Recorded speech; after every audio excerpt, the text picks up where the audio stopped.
Number 10 says, in a recent year, the average math score on the ACT for all graduates was 21.1.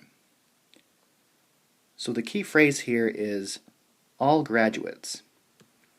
That would be a population, which makes the 21.1 a parameter.